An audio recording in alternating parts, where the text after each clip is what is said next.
Hello दोस्तों, BMS note simplified में आप सभी का स्वागत है। तो आज हम देखेंगे स्नेहाध्याय के बारे में, जो कि चरक सूत्र स्थान का अध्याय 13 है।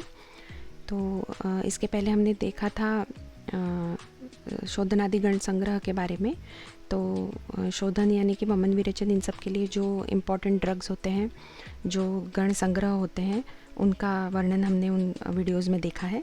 तो आप देखना चाहें तो उसका लिंक आपको यहाँ आई बटन में मिल जाएगा, या फिर अगर आप हमारे चैनल को विज़िट करें तो वहाँ पर भी ये सारे वीडियोज़ आपको मिल जाएंगे। तो अब इस अध्याय में हम देखेंगे, इस वीडियो में स्नेहाध्याय के बारे में। तो जैसा कि मैंने पहले की वीडियो में बोला है कि स्नेहाध्याय पंचकर्म की शुरुआत होती है स्नेहाध्याय से। तो पंचकर्म की दृष्टि से ये काफ़ी इम्पॉर्टेंट अध्याय है, और इसके बाद जो स्वेदन अध्याय है वो भी काफ़ी महत्वपूर्ण है। इसके बिना पंचकर्म की पढ़ाई की ही नहीं जा सकती। तो इसलिए थोड़ा ध्यान से ये वीडियोज़ आप देखिए। एक ही वीडियो में मैं कवर नहीं करूँगी, इसको 2 या 3 वीडियोज़ में कवर करना पड़ेगा, काफ़ी बड़ा अध्याय है। तो मैं सिंप्लीफाई करके बताने की कोशिश करूँगी किस तरह से आप स्नेहाध्याय पढ़ सकते हैं। तो अगर आपको मेरे वीडियोस पसंद आते हैं तो प्लीज़ मेरे चैनल को लाइक, शेयर और सब्सक्राइब करना मत भूलिए। और अगर आपको ऑडियो नहीं सुनना है तो प्लीज़ इसे म्यूट कर दीजिए, तो आप इन नोट्स को रिटर्न नोट्स की तरह भी इस्तेमाल कर पाएंगे। और अगर हमारी वेबसाइट पे आप जाते हैं तो वहाँ ये सारे ही नोट्स आपको डाउनलोडेबल और प्रिंटेबल फॉर्मेट में मिल जाएंगे। तो चलिए देखते हैं स्नेहाध्याय में क्या है।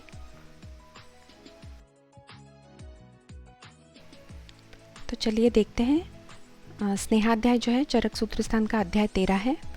तो कल्पना चतुष्क का जो प्रारंभ है, जो शुरुआत है, वो इस अध्याय से होता है।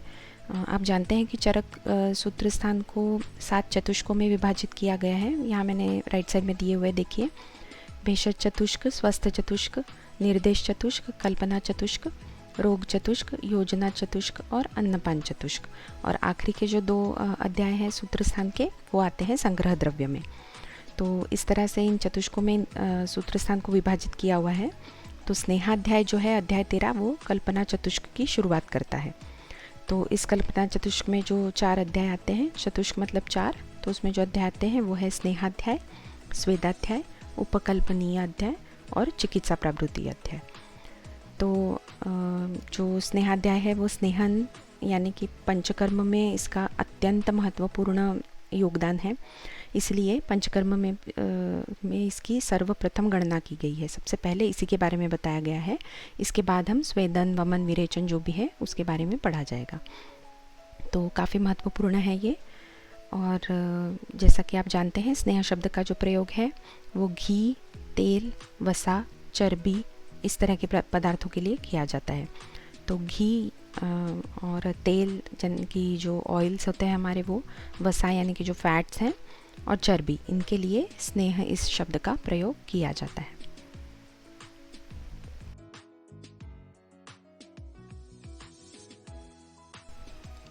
तो अब संशोधन के लिए सबसे पहले स्नेहन आता है, उसके बाद स्वेदन आता है, और उसके बाद संशोधन की शुरुआत की जाती है। तो इसी स्नेहाध्याय के बारे में यानी कि स्नेहन के बारे में अग्निवेश जो है, उन्होंने आत्रेय से, अपने गुरु से कुछ प्रश्न पूछे हैं, जिन प्रश्नों को हम संशय समूह के नाम से जानते हैं। तो इस संशय समूह में सभी स्नेह विषयक प्रश्न हैं, जैसा कि किसे करना चाहिए, नहीं करना चाहिए, उसका काल क्या है, मात्रा क्या है, और योनिया क्या है, पहले क्या करना चाहिए, बाद में क्या करना चाहिए। इस तरह के 25 प्रश्न अग्निवेश ने आत्रेय से पूछे हैं। तो इन प्रश्नों के द्वारा ही इस अध्याय का वर्णन इनके उत्तरों के द्वारा ही किया जाएगा, और इनके उत्तर जो है वही सब स्नेहाध्याय के बारे में पूरा डिटेल में आपको बताएंगे। तो चलिए देखते हैं कौन से 25 प्रश्न अग्निवेश ने पूछे थे आत्रेय से। तो इस वीडियो में सारे 25 प्रश्न तो कवर नहीं हो पाएंगे, तो मैंने 9 प्रश्न इस वीडियो में कवर किए हैं। बाकी के प्रश्न जो है वो हम अगले वीडियोज़ में देखते जाएंगे। तो चलिए शुरू करते हैं। तो यहाँ अब सबसे पहला प्रश्न जो अग्निवेश ने पूछा है वो है किम योनयः, यानी स्नेह की उत्पत्ति के कारण कौन कौन से हैं। तो देखिए आत्रेय ने उन्हें क्या जवाब दिया है। उन्होंने कहा है स्नेहानाम द्विविधा सौम्य योनिः स्थावर जंगमा। स्नेहानाम द्विविधा सौम्य योनिः स्थावर जंगमा, ये श्लोक अगर छोटा सा एक है, अगर आप याद कर पाएँ तो बहुत अच्छा होगा। अगर उत्पत्ति कारण पे प्रश्न आता है तो इस श्लोक के भरोसे ही आपको आधे मार्क्स मिल जाएंगे। तो आत्रेय ने कहा है सभी प्रकार के जो स्नेह हैं उनके उत्पत्ति स्थान जो है वो 2 प्रकार के हैं। तो उन 2 प्रकारों में है एक स्थावर और एक जंगम। तो स्थावर आपको पता है पेड़ पौधे आदि से जो प्राप्त होने वाले हैं, इनके लिए कहते हैं तिष्ठन्तीति स्थावरः, मतलब जो एक जगह रहते हैं। जो पेड़ पौधे आदि से जो प्राप्त होने वाले स्नेह हैं वो स्थावर स्नेह की श्रेणी में आते हैं। और जंगम है चलने फिरने वाले, यानी कि पशु पक्षी मनुष्य जो भी प्राणीज स्नेह हैं, जिनके लिए कहा गया है गच्छन्तीति जंगमः, जो कि चलते फिरते हैं। तो चलने फिरने वाले पशु पक्षियों के लिए, मनुष्य प्राणीज स्नेहों के लिए जंगम यह शब्द आया है। तो स्थावर और जंगम ये 2 प्रकार हैं स्नेह, सभी तरह के स्नेहों के जो उत्पत्ति स्थान हैं। तो अब देखते हैं अगला प्रश्न क्या पूछा है।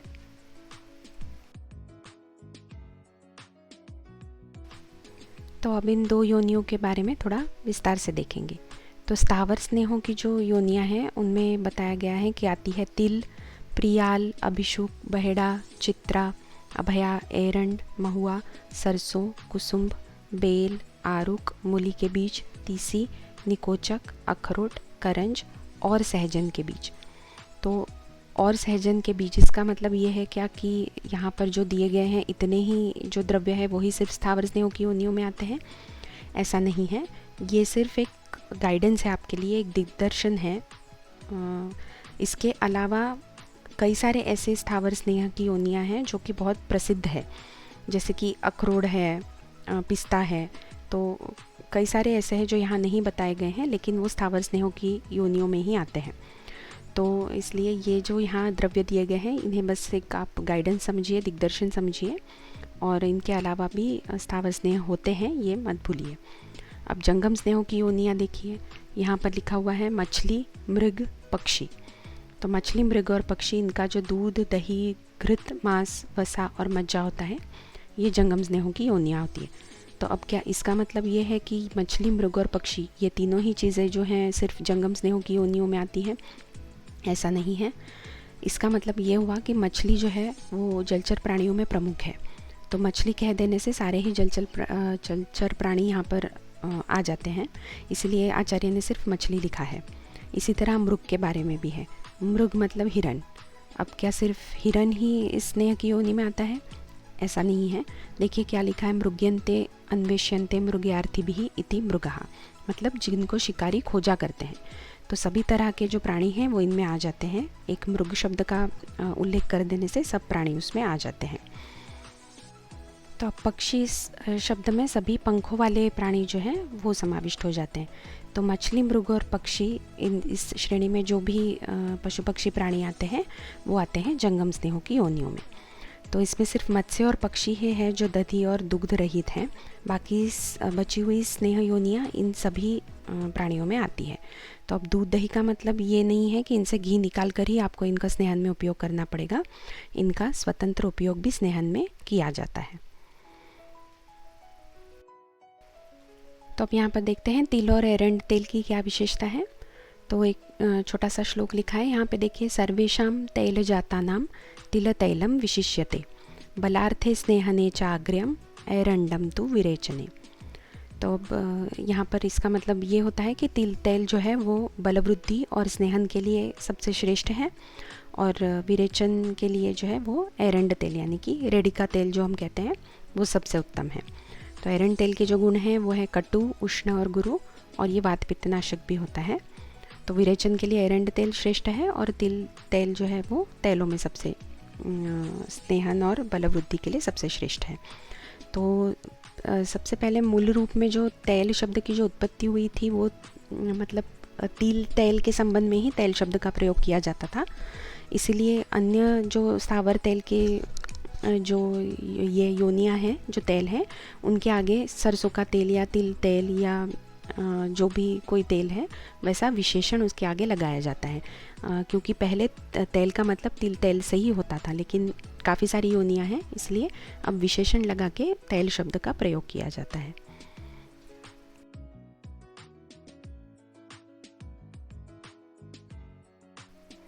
अब दूसरा सवाल जो अग्निवेश ने पूछा है वो है कति स्नेहा यानी स्नेह कितने प्रकार के होते हैं।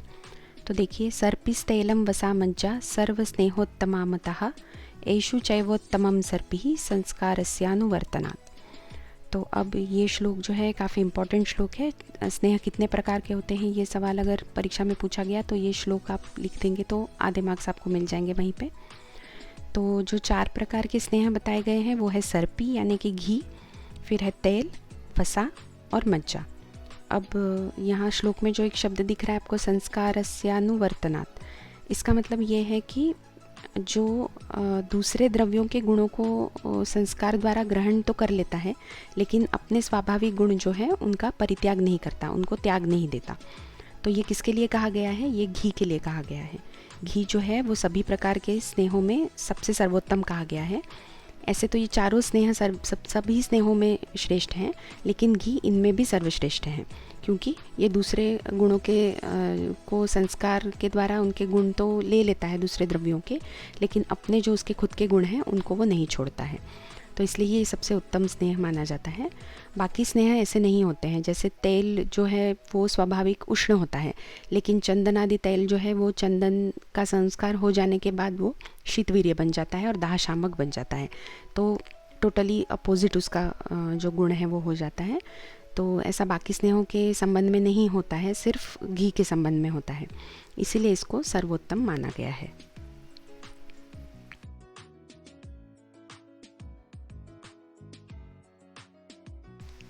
अब इसके बाद तीसरा प्रश्न जो पूछा है वो है केच स्नेह गुणाः पृथक, उन स्नेहों के पृथक पृथक गुण क्या है, यानी कि अलग अलग स्नेह के अलग अलग गुण क्या है। तो सबसे पहले देखते हैं घी के सामान्य गुण क्या है। तो घी के सामान्य गुण में जो एक श्लोक दिया हुआ है, घृतम पित्ता नीलहरम रस शुक्रोजसामहितम निर्वापणम मृदुकरम स्वरवर्ण प्रसादनम। तो ये भी काफ़ी इम्पोर्टेंट श्लोक है, अगर कर पाए तो अच्छी बात है। तो घी के सामान्य गुणों में देखिए, घी जो है वो शीत गुण प्रधान है और स्निग्ध है। तो शीत गुण प्रधान और स्निग्ध होने के कारण ये पित्त और वायु का नाश करता है। ये रस, शुक्र और ओजस के लिए हितकर होता है, इनको बढ़ाता है। और ये दाह का शमन करता है, दाह शामक है, शरीर में मृदुता लाने वाला है, मार्दव लाता है, स्वर और वर्ण में निखार ले आता है। तो ये हैं घी के सामान्य गुण। शीत गुण प्रधान है, स्निग्ध है, और इन्हीं 2 गुणों की वजह से ये पित्तनाशक है और वायुनाशक है। ये रस, शुक्र और ओजस को बढ़ाता है, दाह शामक है, शरीर में मृदुता लाता है, स्वर और वर्ण में निखार लाता है।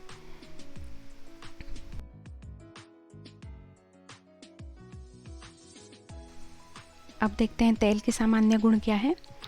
तो इसके लिए जो श्लोक है, मारुतघ्नम न च श्लेष्मवर्धन बलवर्धनम त्वच्चमुष्ण स्थिरकरम तैलम योनि विशोधनम।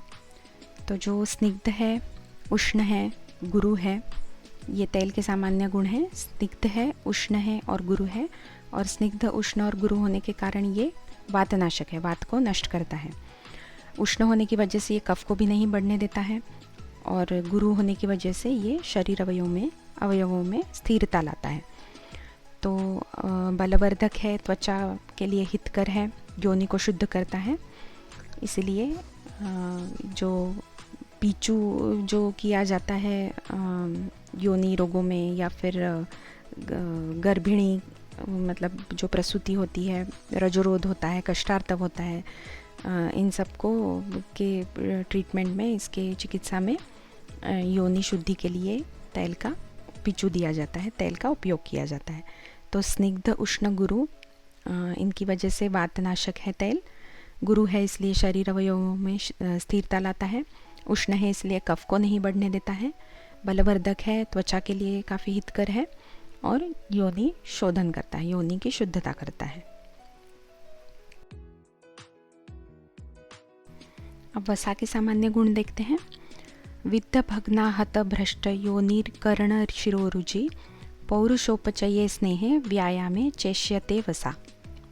तो इसका अर्थ है कि सुई इत्यादि चुभ जाने पर, लग जाने पर, अस्थि भंग हो जाने पर, यानी कि अस्थि के टूट जाने पर, आहत होने पर यानी कि चोट लगने पर, भ्रष्ट योनि यानी योनि का अपने स्थान से हट जाना, ऐसे समय पर कर्ण रोग में तथा शिरो रोग में वसा का जो प्रयोग होता है वो हितकर होता है।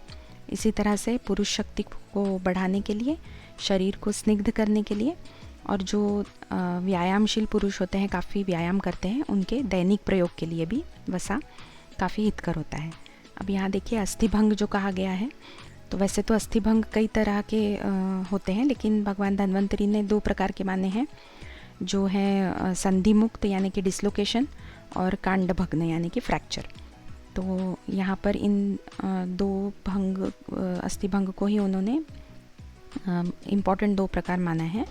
तो इन सभी तरह के भंग के लिए भी, और बाकी सुई लग जाने पे, चोट लग जाने पे, योनि भ्रष्ट हो जाने पे, कर्ण रोग में, शिरो रोग में, पुरुष शक्ति को बढ़ाने में, शरीर स्निग्ध करने में, और व्यायामशील पुरुषों के रोज़ के प्रयोग के लिए वसा जो है वो काफ़ी इम्पॉर्टेंट है। तो वसा का उपयोग इन सब जगहों पर होता है।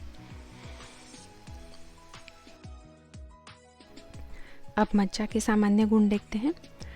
तो बल शुक्र रस श्लेष्म मेदो मज्ज विवर्धनः मज्जा विशेषतोस्नाच बलकृत स्नेहने हितः। तो इसका मतलब है बल, शुक्र, रस, कफ, मेदस और मज्जा, इन सब की वृद्धि के लिए, इनको बढ़ाने के लिए मज्जा का उपयोग होता है। और मज्जा अस्थि बलवर्धक है, अस्थि को बल देता है, और स्नेहन में भी हितकर है। तो बल, शुक्र, रस, कफ, मेदस और मज्जा, इनकी वृद्धि करने का सामान्य गुण है मज्जा का। सामान्य से सामान्य की वृद्धि होती है, ये तो हमें पता ही है। और अस्थि बलवर्धक है, अस्थि का बल बढ़ाता है, और स्नेहन में हितकर है।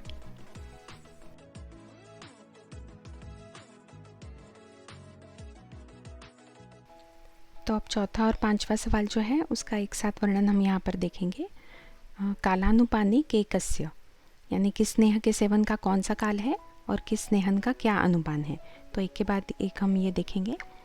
तो किस स्नेह के सेवन का कौन सा काल है, इसके लिए देखिए घृतपान, वसापान और मज्जापान के लिए जो है शरद ऋतु कहा गया है, और तेलपान के लिए जो है वो वसंत ऋतु। तो चरकाचार्य ने यहाँ माधव ऋतु लिखा है, जिसका अर्थ जो है वो है वसंत ऋतु। तो घृतपान, वसापान और मज्जापान के लिए शरद ऋतु है, और तेलपान के लिए वसंत ऋतु श्रेष्ठ माना गया है। और प्रावृत ऋतु, अति उष्ण, अति शीतकाल जो है, इनमें स्नेहन सेवन निषिद्ध कहा गया है। तो ऐसे काल में स्नेह का सेवन जो है वो नहीं करना चाहिए। तो अब देखिए स्नेहपान के लिए क्या काल निर्देश यहाँ पे बताया हुआ है। तो यहाँ कहा है कि उष्ण काल में जो है वात और पित्त की अधिकता जिस पुरुष में है, जो जिसमें वाताधिक्य है या पित्ताधिक्य है या दोनों ही है, तो ऐसे पुरुष को रात्रि में स्नेहपान करना चाहिए। अगर ऐसा पुरुष जिसमें वात की अधिकता हो या पित्त की अधिकता हो या दोनों की ही अधिकता हो, अगर उष्ण काल में ऐसा पुरुष अगर रात्रि की जगह दिन में स्नेहपान कर लेता है, तो देखिए नीचे क्या लिखा है, विपरीत समय में स्नेहपान से क्या हानि हो सकती है। तो ऐसे पुरुष को मूर्छा, प्यास, उन्माद और कामला, ये इस तरह के जो रोग है वो हो सकते हैं। अब इसी तरह शीतकाल में जो है वो कफ की अधिकता वाले पुरुष ने प्रखर किरण युक्त सूर्य के समय, यानी दिन के समय, जब बादल ना हो, जब सूर्य किरण तेज़ हो, इस समय में शीतकाल में कफ की अधिकता वाले पुरुष ने स्नेहपान करना चाहिए। अगर शीतकाल में कफ की अधिकता वाला पुरुष अगर रात्रि में स्नेहपान कर लेता है, तो उसे स्नेहपान से जो हानि होगी उसमें आएगा अनाह, भोजन में अरुचि, शूल और पांडुता। इस तरह के रोग उसे हो सकते हैं अगर शीतकाल में कफ की अधिकता वाला पुरुष विपरीत समय में स्नेहपान कर लेता है, यानी कि रात के समय में स्नेहपान कर लेता है। तो ये हो गए स्नेहपान में काल के लिए निर्देश, और विपरीत समय में अगर हम स्नेहपान करते हैं तो उससे क्या हानि हो सकती है।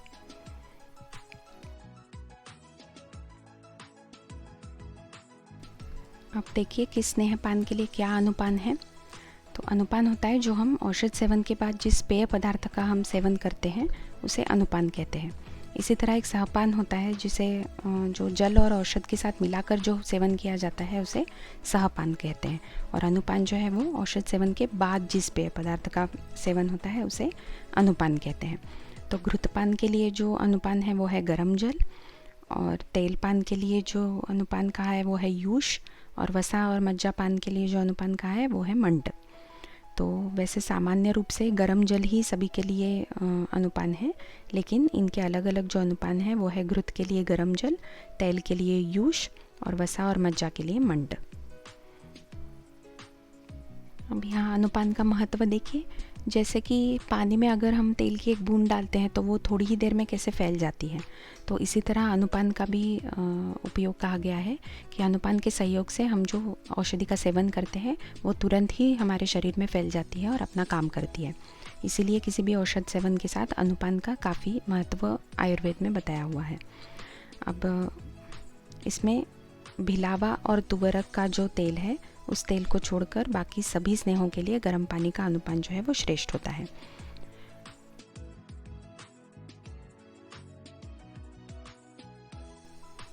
तो अब देखिए अगला प्रश्न जो पूछा है वो है कति काश्च विचारणा, यानी कि स्नेह की जो विचारणाएं होती है वो कितने प्रकार की होती है। अब विचारणाएं या प्रविचारणाएं वो होता है, इसका मतलब होता है प्रिपरेशन। तो कितने तरह से इसको किया जा सकता है स्नेहन का उपयोग, तो 24 प्रकार की प्रविचारणाएं चरकाचार्य ने बताई है। उन्होंने और 64 प्रकार की भी बताई है, लेकिन इसका डिटेल में वर्णन हम किसी दूसरे वीडियो में देखेंगे। अभी के लिए आप इन 24 प्रकारों के जो नाम हैं वो देख लीजिए। तो 24 प्रकार की जो स्नेह की विचारणाएं हैं वो हैं ओदन, विलेपी, रस मांस, दूध दही, यवागु, सूप, शाक, यूष, काम्बली, खड़, सत्तू, तिलपिष्ट, मद्य, लेह, भक्ष्य, अभ्यंजन, बस्ती, उत्तर बस्ती, गंडूश, कर्णतेल, नस्य, अक्षितर्पण। तो ये 24 प्रकार की प्रविचारणाएं आचार्य चरक ने बताई है। वाग्भट ने भी बताई है, सुश्रुत ने भी बताई है, उन्होंने 64 बताई है। तो इसका एक श्लोक है, वो अगर आप लर्न कर पाए तो अच्छा होगा, क्योंकि कई बार जो है वो इन दोनों आचार्यों ने, जो वाग्भट और चरक ने जो बताई है, उनमें फ़र्क है, तो इधर का उधर हो जाता है कई बार, तो मार्क्स कट हो सकते हैं आपके। वैसे बहुत ज़्यादा मार्क्स के लिए ये आता नहीं है, 5 मार्क्स के लिए आ सकता है, पर फिर भी वो 5 मार्क्स भी काफ़ी इम्पोर्टेंट हो जाते हैं कई बार। तो अगर श्लोक लर्न कर पाएँ आप तो सारे नाम आपको आसानी से याद हो जाएंगे। इसके बारे में हम अगले वीडियो में बात करेंगे। अभी के लिए आप ये देख लीजिए कि ये 24 प्रकार की प्रविचारणाएं स्नेह की आचार्य ने बताई है।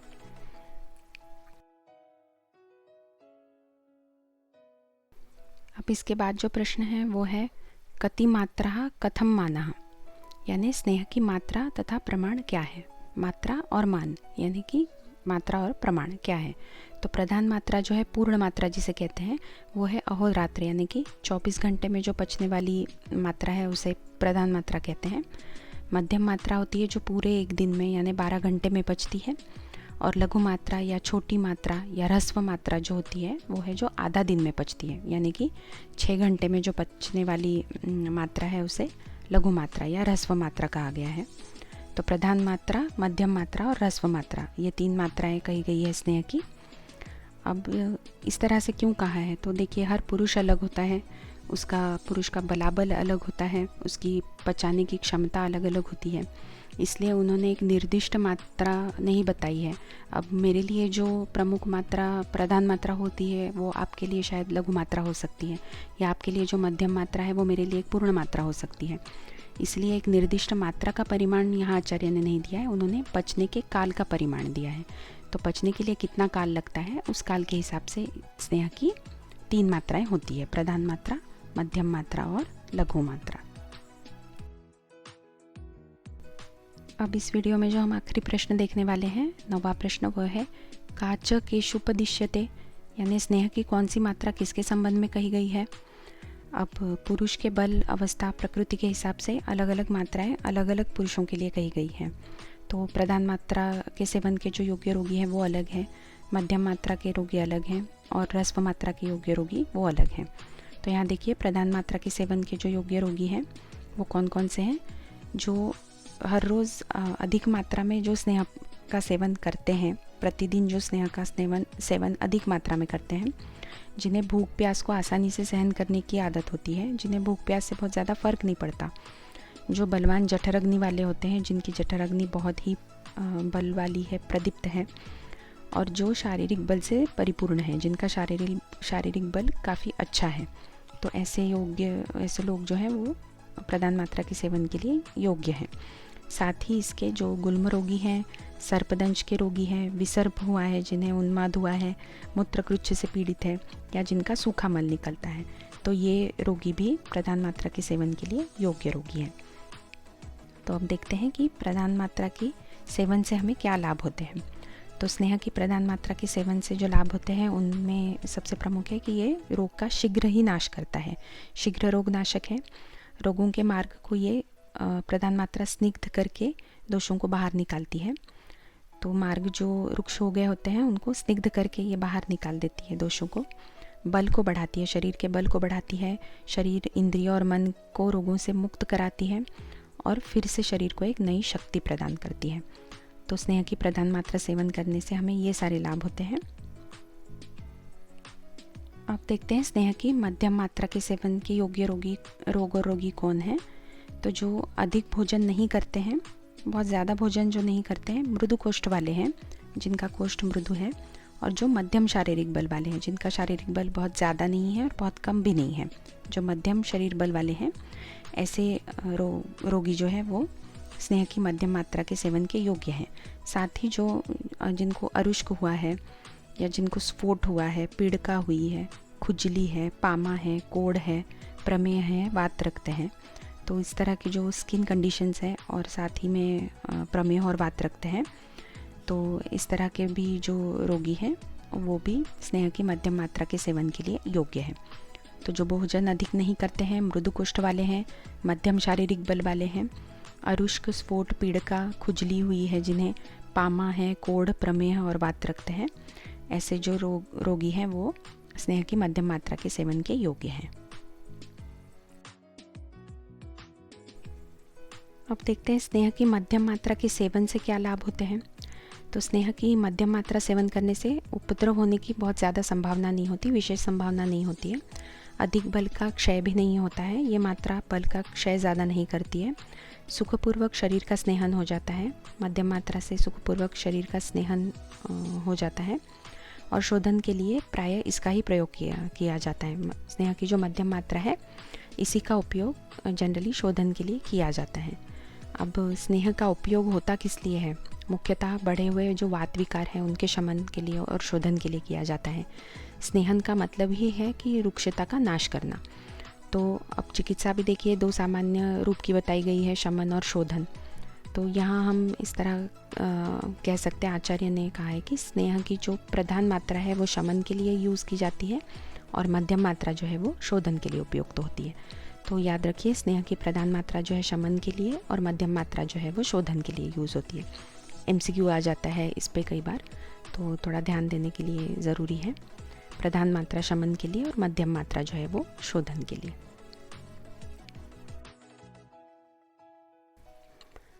अब स्नेहन की ह्रस्व मात्रा के योग्य रोगी कौन से हैं वो देखते हैं।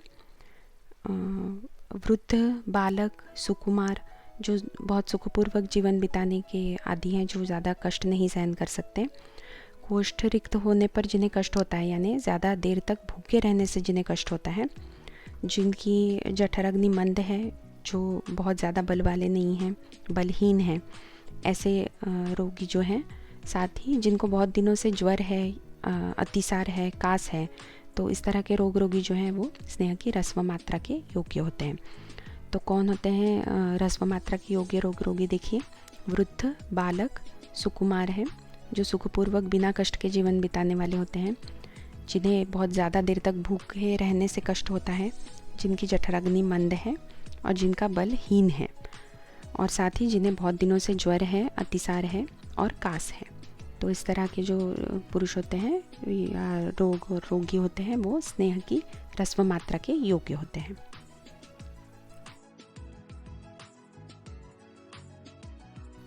अब देखिए, स्नेह की ह्रस्व मात्रा के सेवन से क्या लाभ होते हैं। तो स्नेह की ह्रस्व मात्रा सेवन करने से हरण, प्रापण और स्वीकार यानी कि परिहार में ये उपयुक्त है। हरण का मतलब है वातज दोष का नाश, प्रापण का मतलब है शरीर में हर जगह स्नेह पहुंचाना, और स्वीकार है यहाँ पर चिरकाल तक जो शरीर में स्निग्धता बनाए रखना।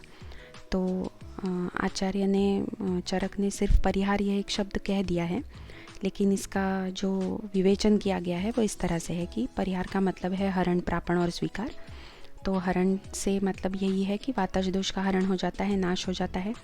प्रापण जो है वो हर जगह स्नेह पहुंचाना, इसका ये मतलब होता है। और स्वीकार जो है वो चिरकाल तक शरीर में एक स्निग्धता बनाए रखने का काम जो है वो स्नेह की ह्रस्व मात्रा करती है। तो दोस्तों आज के वीडियो के लिए इतना ही। अगले वीडियो में हम देखेंगे स्नेहाध्याय का पार्ट 2, जिसमें हम बचे हुए आगे के क्वेश्चंस कवर करने की कोशिश करेंगे। अगर सारे नहीं हुए तो कुछ करेंगे और कुछ फिर तीसरे पार्ट में करेंगे। तो अगर आपको ये ऑडियो नोट्स पसंद आते हैं तो प्लीज़ मेरे चैनल को लाइक, शेयर और सब्सक्राइब करना मत भूलिए। और अगर आपको ऑडियो फॉर्मेट पसंद नहीं आ रहा है तो कोई बात नहीं, आप इस वीडियो के ऑडियो को म्यूट कर दीजिए। तो इन नोट्स को आप रिटर्न नोट्स की तरह इस्तेमाल कर सकते हैं और एग्ज़ाम के पहले पढ़कर जा सकते हैं। और साथ ही अगर आप हमारे वेबसाइट को विज़िट करें तो वहाँ पर ये सारे नोट्स आपको डाउनलोडेबल और प्रिंटेबल फॉर्मेट में भी मिल जाएंगे। तो आप प्रिंट निकाल कर अपने पास रख लीजिए और पढ़ के फिर आप जा सकते हैं। दोस्तों मैंने कोशिश की है कि सिंपल वर्ड्स में मैं इस अध्याय को एक्सप्लेन कर सकूं। तो मैं उम्मीद करती हूँ कि ये किसी काम आपके आया होगा। तो मैं जल्दी ही मिलूँगी आपसे अगले वीडियो में स्नेहाध्याय पार्ट 2 के साथ। तब तक के लिए bye bye and take care.